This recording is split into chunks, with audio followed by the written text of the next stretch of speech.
Jesus curou mais pessoas em Cafarnaum do que em qualquer outra cidade do seu ministério. Expulsou demônios, ressuscitou mortos, transformou água, pão, ossos quebrados. E mesmo assim, a maioria dos moradores que cruzavam com ele nas ruas simplesmente não dava atenção. O Filho de Deus era invisível, exatamente no lugar que ele mesmo escolheu para chamar de lar. Como isso foi possível? Coloca na perspectiva antes de qualquer coisa. Estamos falando de alguém que, segundo os evangelhos, tinha consciência plena de cada pessoa que cruzava seu caminho. Não uma consciência aproximada, plena. João, capítulo 2, versículo 25, registra isso com uma precisão desconcertante. Ele não precisava que ninguém lhe desse testemunho de nenhum homem, porque ele mesmo sabia o que havia no homem. Cada indivíduo que passava por Jesus no mercado de Cafarnaum carregava uma história que ele conhecia inteira. Infância, medos, pecados secretos, sonhos que nunca foram pronunciados em voz alta.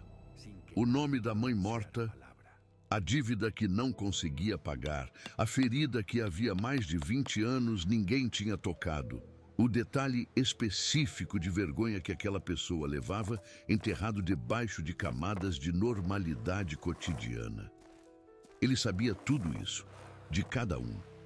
E essas pessoas passavam por ele, compravam peixes, negociavam preços com fornecedores, discutiam sobre o tempo, chamavam os filhos pelo nome, seguiam em frente para o próximo compromisso do dia. Ele sabia de cada uma delas, e elas não sabiam nada dele. O que significa carregar consciência plena de cada alma e não ser reconhecido por nenhuma delas? O que acontece com um coração, mesmo um coração divino dentro de um corpo humano real, com veias reais, com cansaço real, com fome real, quando o amor não encontra correspondência dia após dia, mês após mês, em plena luz do dia, nas ruas de casa? Como você suporta amar com intensidade absoluta e receber indiferença absoluta em troca? Esse é o centro desta história. Não apenas os milagres de Cafarnaum, não apenas a arqueologia da cidade ou a geopolítica da Galileia do primeiro século. O centro é uma pergunta que os evangelhos deixam em aberto de propósito e que merece ser respondida com a seriedade que ela merece. O que Jesus sentia ao ser ignorado? Mas antes de chegar lá, há algo sobre essa cidade que a maioria das pessoas nunca para perceber e que muda completamente o peso desta história. Mateus, capítulo 4, versículo 13, diz algo que parece informação de passagem e definitivamente não é. Diz que Jesus, após ser tentado no deserto e após receber a notícia de que João Batista tinha sido preso, saiu de Nazaré e foi viver em Cafarnaum. O verbo importa. Foi viver, não visitar, não pregar em circuito, não passar alguns dias e seguir em frente. Viver, instalar-se, escolher endereço no sentido mais concreto e irreversível da palavra. E Mateus imediatamente conecta essa escolha a uma profecia de Isaías com 700 anos de antecedência. Isaías, capítulo 9, versículos 1 e 2. Terra de Zebulon e terra de Naftali, caminho do mar, além do Jordão, Galileia das nações.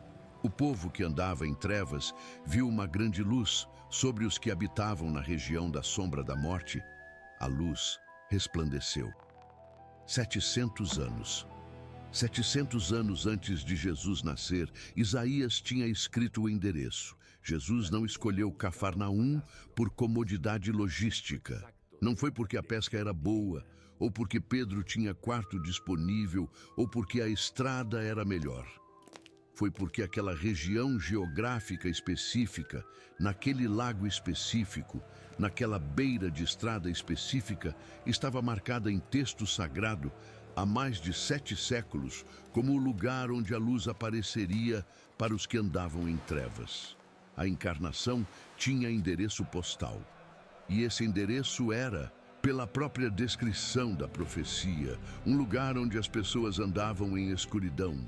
não trevas de maldade extrema, trevas de invisibilidade espiritual. E se a escolha de Cafarnaum revelava não só onde Jesus viveria, mas o que ele estava prestes a sentir todos os dias da sua vida ali? Mas para entender o peso real de ser ignorado em Cafarnaum, você precisa primeiro entender o que Cafarnaum era de verdade. E aqui está a primeira revelação que esta história esconde. Cafarnaum não era uma aldeia perdida de pescadores pobres no meio do nada da Galileia. Era uma das cidades mais estrategicamente posicionadas de todo o norte de Israel. E compreender isso muda completamente o que significa Jesus ser invisível ali. A Via Maris cortava Cafarnaum pelo meio. Acompanha essa imagem. A Via Maris, em latim, caminho do mar, era a estrada que ligava o Egito à Mesopotâmia. Era o eixo comercial mais importante do Oriente Médio Antigo. Faraós marcharam por ela. Nabucodonosor passou por aquela rota. Exércitos assírios desceram por ali durante séculos antes de Cristo. Era a espinha dorsal do comércio e da guerra do mundo antigo. E ela passava por Cafarnaum.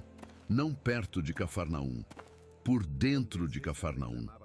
Isso significa que tropas romanas marchavam por aquelas ruas regularmente. Caravanas de mercadores faziam parada obrigatória. O exército imperial tinha guarnição militar permanente na cidade. O centurião, cujo servo Jesus curou em Mateus capítulo 8, não era figura exótica ou visitante ocasional. Era residente, era vizinho de rua. Fazia parte da paisagem cotidiana de Cafarnaum, do mesmo jeito que qualquer outro morador da cidade. E se havia guarnição romana permanente, havia alfândega ativa. Havia coletores de impostos trabalhando em turnos. Havia sistema organizado de registro de mercadorias, de verificação de cargas, de cobrança de pedágio sobre tudo que entrava e saía pela estrada mais movimentada do Oriente Médio. Pesquisas arqueológicas modernas estimam que Cafarnaum tinha entre 1.500 e 2.000 habitantes no primeiro século. Não é cidade enorme pelos padrões contemporâneos, mas era densa, movimentada e conectada ao resto do mundo de uma forma que a maioria das pequenas cidades da Galileia simplesmente não era. Havia comércio de exportação ativo. A indústria de pesca do Mar da Galileia era, naquele período, uma das mais produtivas de toda a região. O lago produzia espécies de peixe que chegavam salgadas e defumadas até mesas de Roma. Pedro, Tiago e João não eram pescadores de subsistência. Eram trabalhadores inseridos em cadeia comercial que atravessava fronteiras e chegava até a capital do império. A sinagoga de Cafarnaum, onde Jesus ensinou em Marcos capítulo 1, versículo 21, e onde acontece o discurso do pão da vida em João capítulo 6, era o centro nervoso da vida social, religiosa e judicial da cidade. Não era apenas local de culto, era onde se tomavam decisões comunitárias, onde se conduziam disputas legais, onde se formava a opinião pública. O equivalente a ter no mesmo edifício uma catedral, um fórum público e um tribunal municipal. E Jesus ensinava lá com regularidade, não como convidado eventual, como figura presente e reconhecida.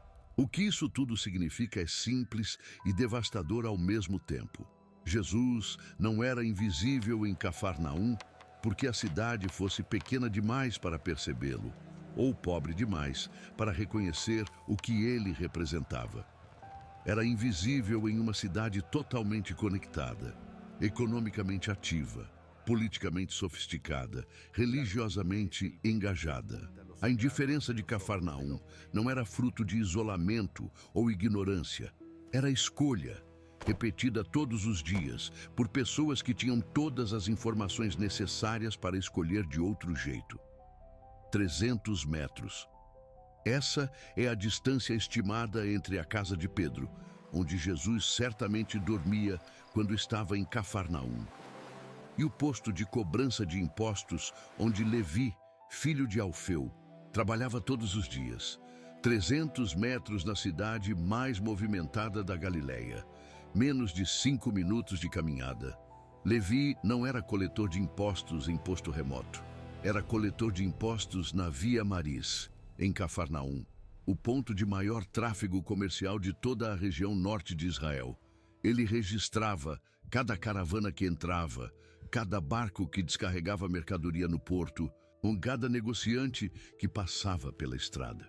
Ele conhecia cada rosto que circulava regularmente por ali, com o tipo de precisão que só vem de anos, observando os mesmos caminhos. E Marcos, capítulo 1, deixa claro que logo no primeiro dia de ministério público de Jesus em Cafarnaum, após a expulsão do espírito impuro na sinagoga e a cura da sogra de Pedro, toda a cidade estava reunida à porta. A notícia não ficou na Rua dos Pescadores. Correu pela cidade inteira, chegou à Via Maris, passou pelo posto de cobrança. Levi soube e voltou ao trabalho no dia seguinte. Não é condenação, é retrato. É o mecanismo mais honesto e mais universal de como a maioria das pessoas responde ao sagrado quando ele aparece no meio da rotina. Recebem a informação, processam, reconhecem que há algo diferente ali e fecham o caderno de registros e voltam ao próximo cliente da fila. Mas falta revelar o que os textos gregos do Novo Testamento dizem sobre o que acontecia dentro de Jesus, enquanto tudo isso se desenrolava ao redor dele. E essa é a revelação que muda o que você entende sobre a natureza do sofrimento divino. A palavra grega que os evangelhos usam repetidamente para descrever a reação emocional de Jesus diante do sofrimento humano é splagchnizomai. Ela aparece em Mateus capítulo 9, versículo 36, quando Jesus vê as multidões e é movido de compaixão por elas. Aparece em Mateus capítulo 14, versículo 14 e em Marcos capítulo 6, versículo 34. A maioria das traduções usa alguma variação de movido de compaixão ou compadeceu-se, o que é tecnicamente correto, mas emocionalmente insuficiente. A raiz da palavra é splanchna, que significa literalmente as vísceras, os intestinos, as entranhas. Não é metáfora poética, era a palavra grega comum para dor abdominal de intensidade extrema. O tipo de dor que você sente no estômago quando recebe uma notícia devastadora em plena tarde normal. Quando alguém que você ama sofre na sua frente e você não consegue fazer absolutamente nada.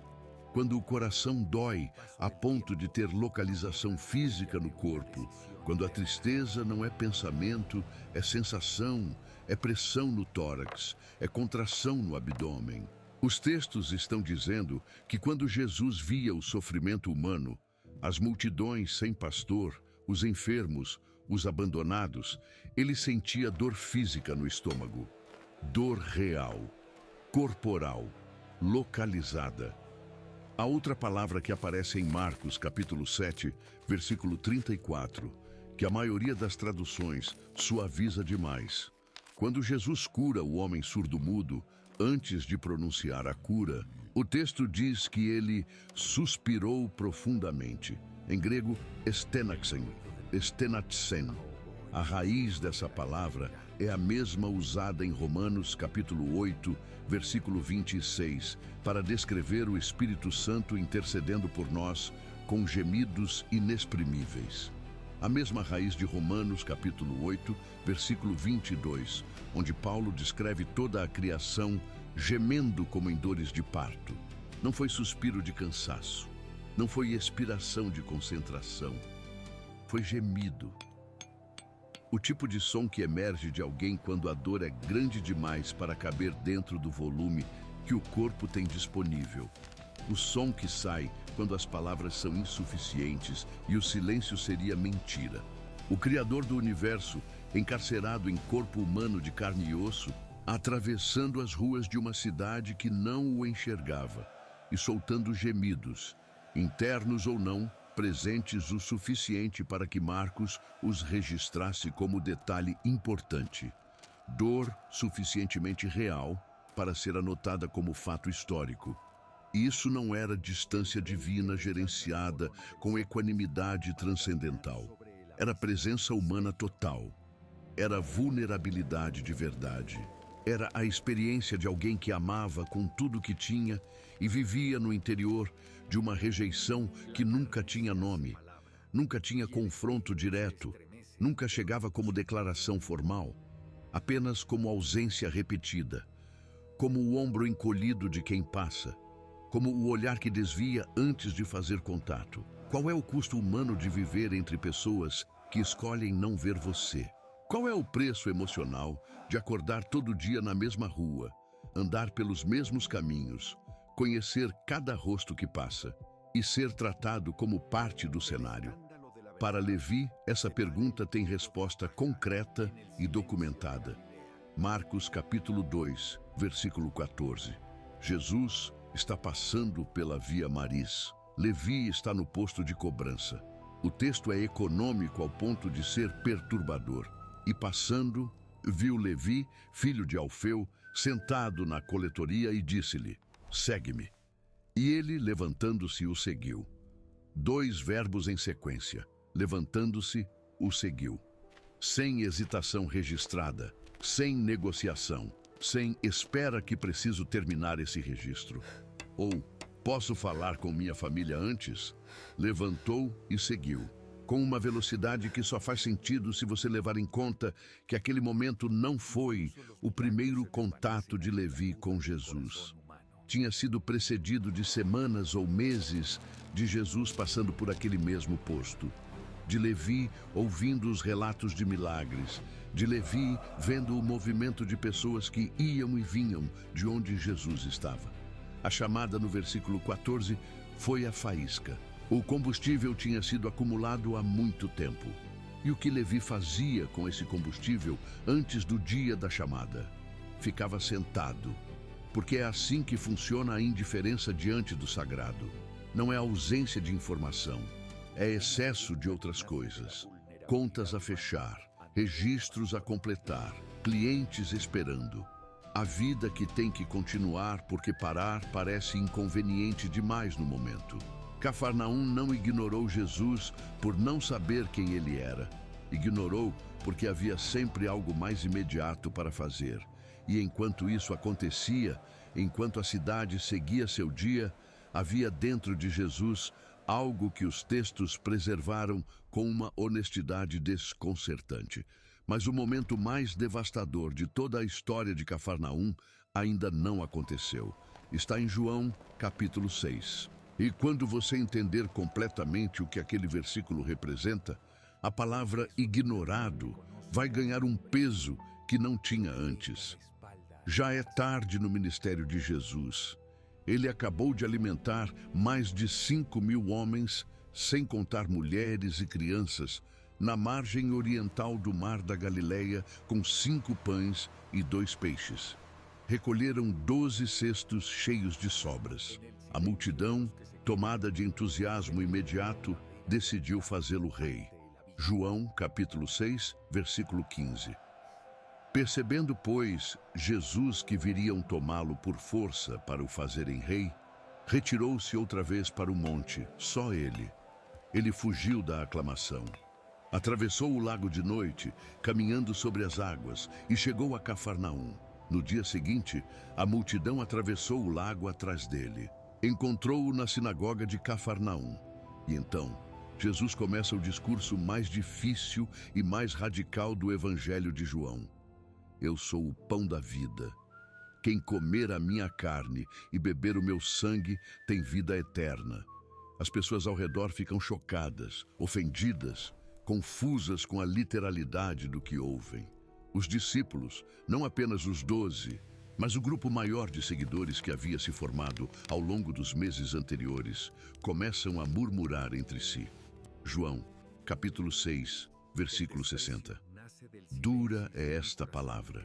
Quem pode ouvi-la? Jesus percebe a murmuração. João, capítulo 6, versículo 61.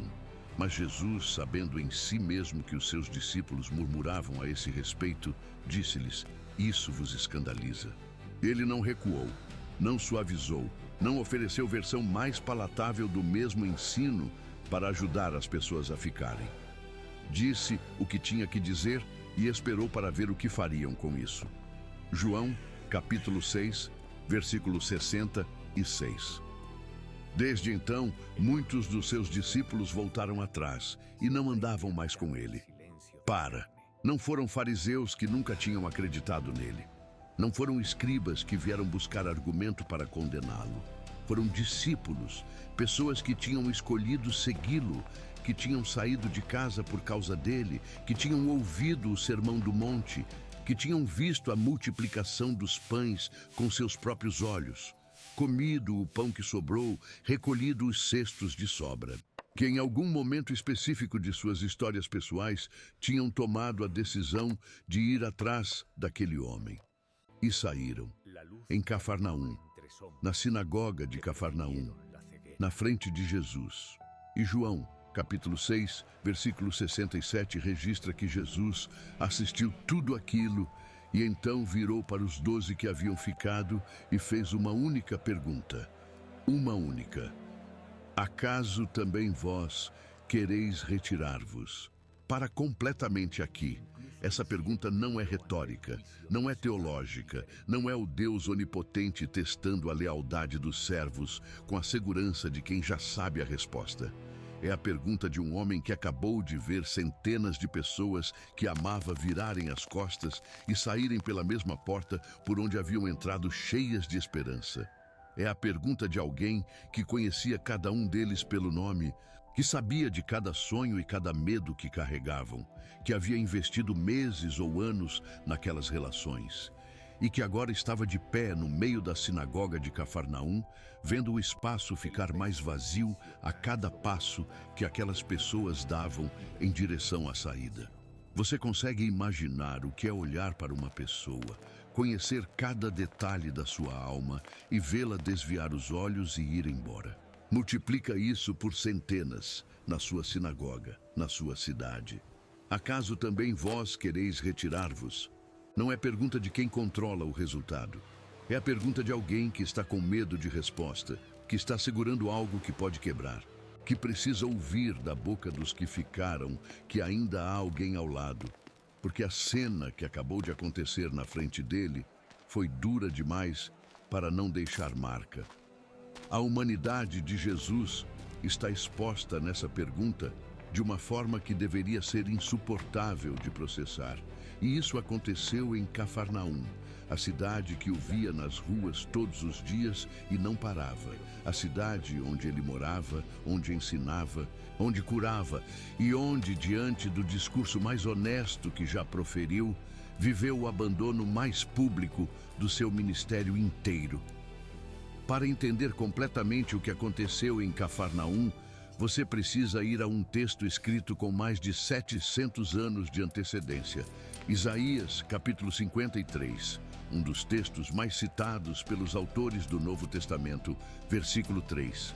Era desprezado e o mais rejeitado entre os homens, homem de dores e que sabia o que era o sofrimento. E como um de quem os homens escondem o rosto, era desprezado e não o consideramos.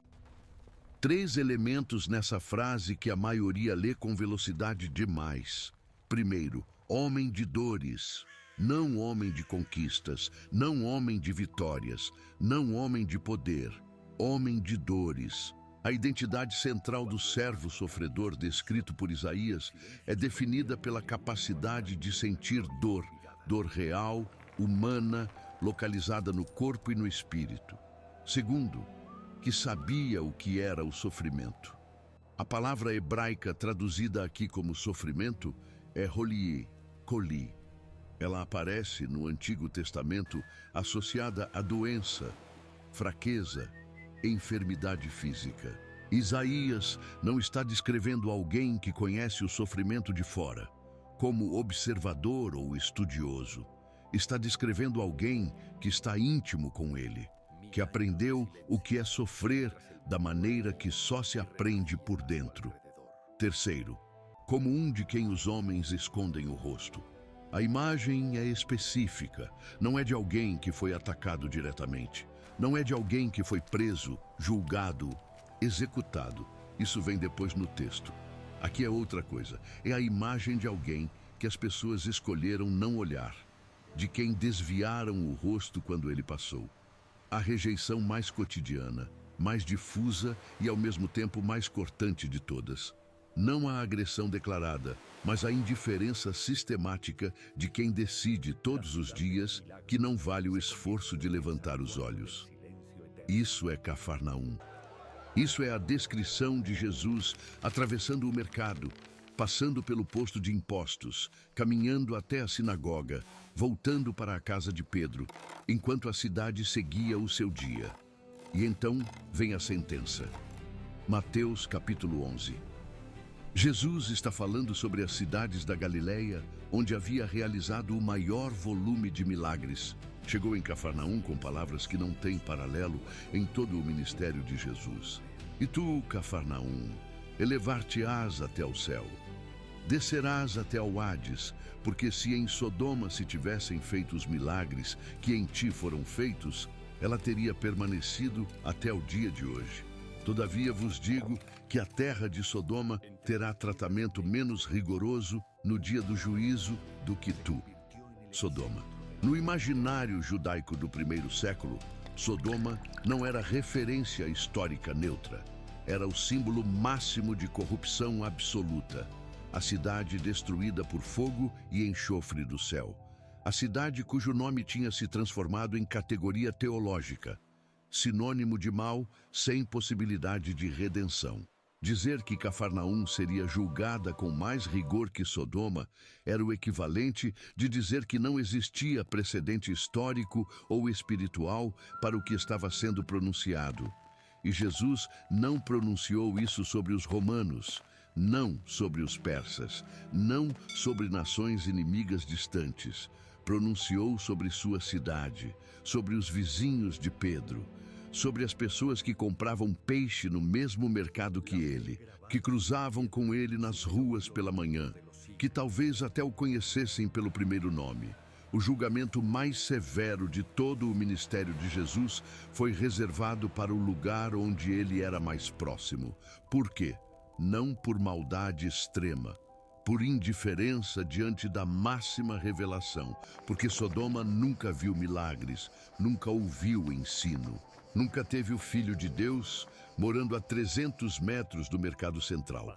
Cafarnaum teve tudo isso e escolheu continuar com os peixes, os impostos, a via-maris, as conversas de mercado. E essa é, talvez, a forma mais sofisticada e mais devastadora de rejeição que existe.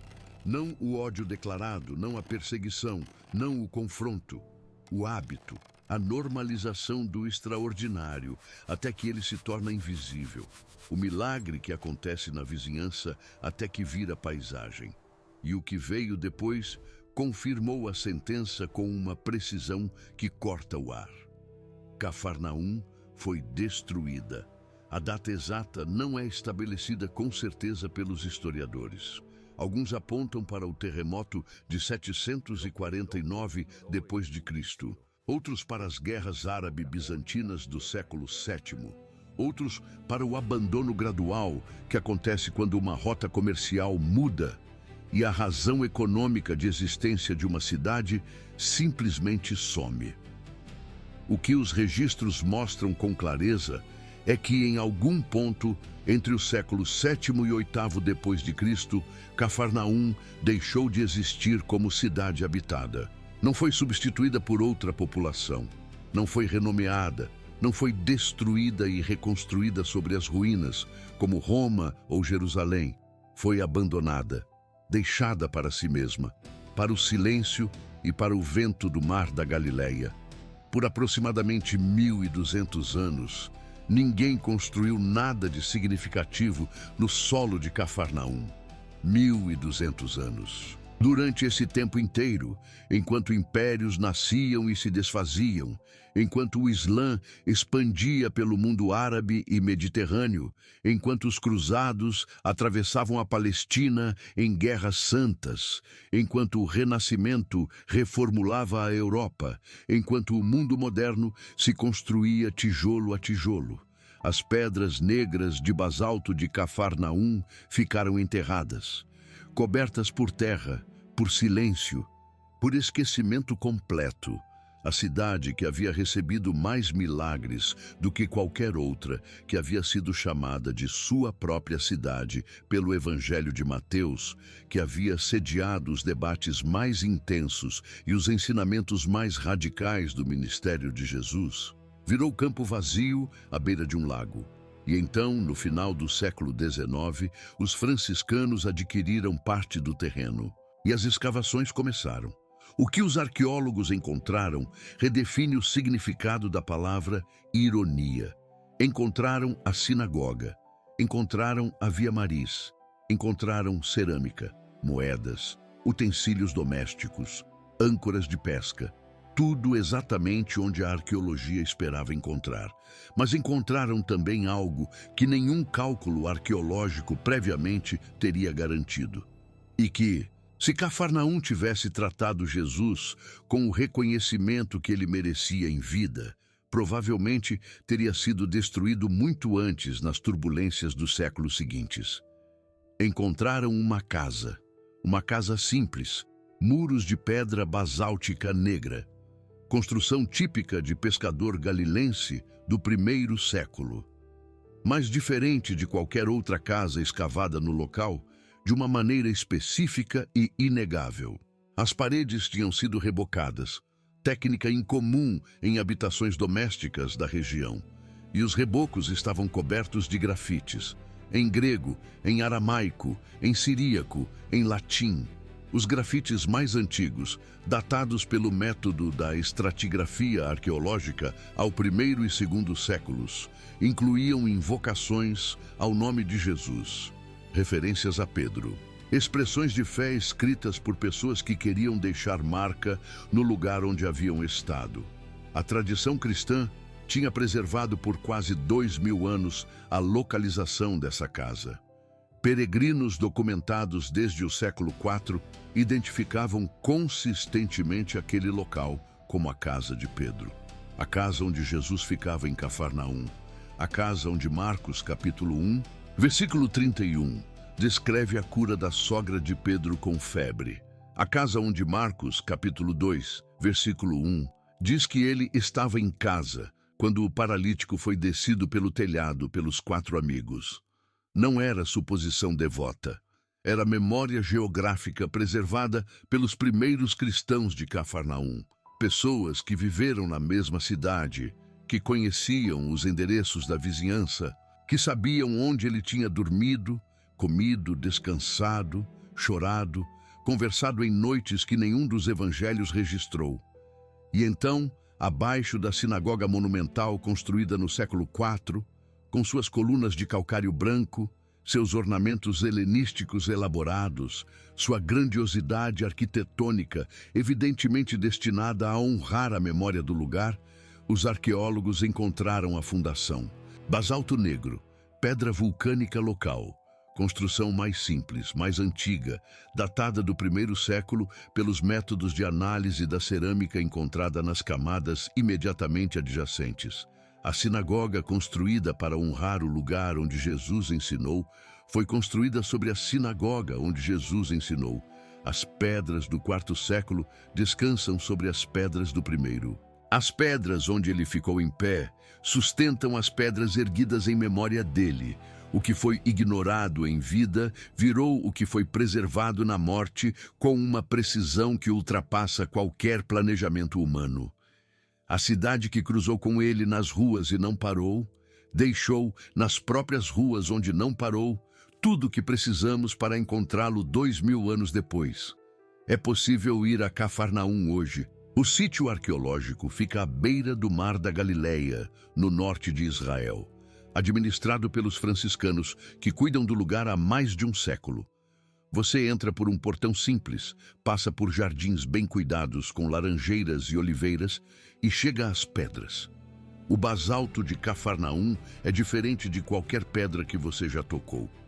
É negro quase absoluto, pesado de um jeito que surpreende quando você levanta um fragmento, rugoso de uma textura que prende a mão e não deixa escorregar. Aquecido pelo sol da Galileia, retém calor por horas depois que o sol já se foi. Você pode pousar a palma da mão sobre um bloco de 2000 anos e sentir que ainda está quente, como se guardasse alguma coisa que não deveria ser liberada. As ruas entre as ruínas têm 2000 anos. Os limiares de porta que você atravessa têm 2000 anos. As paredes que você toca com os dedos têm 2000 anos. Jesus atravessou esses limiares, caminhou por essas ruas, olhou para essas paredes e para as pessoas que passavam por elas sem levantar os olhos para ele. O mesmo sol que aquece as pedras hoje aquecia as mesmas pedras quando ele estava ali. O mesmo lago que você vê a 200 metros dali era o lago onde Pedro lançava redes antes do amanhecer, onde Jesus caminhou sobre as águas em noite de tempestade, onde os discípulos pescaram a madrugada inteira sem pegar nada, e ele chamou da margem, pedindo para tentarem de novo do outro lado da barca. A cidade que não o viu, preservou, nas pedras que não souberam ignorar, tudo o que precisamos para vê-lo. O que foi desprezado nas ruas de Cafarnaum há 2000 anos está ali, intacto nas fundações, guardado nos rebocos com os nomes que as pessoas deixaram, porque precisavam dizer em algum lugar o que a cidade não tinha dito quando teve a chance. Preservado na memória de uma comunidade que sobreviveu ao abandono da cidade inteira e guardou o endereço da casa de Pedro com a precisão de quem sabe que estava guardando algo que nenhum arquivo humano sobreviveria para preservar sozinho. A cidade caiu, a memória ficou, e as pedras ainda guardam o calor.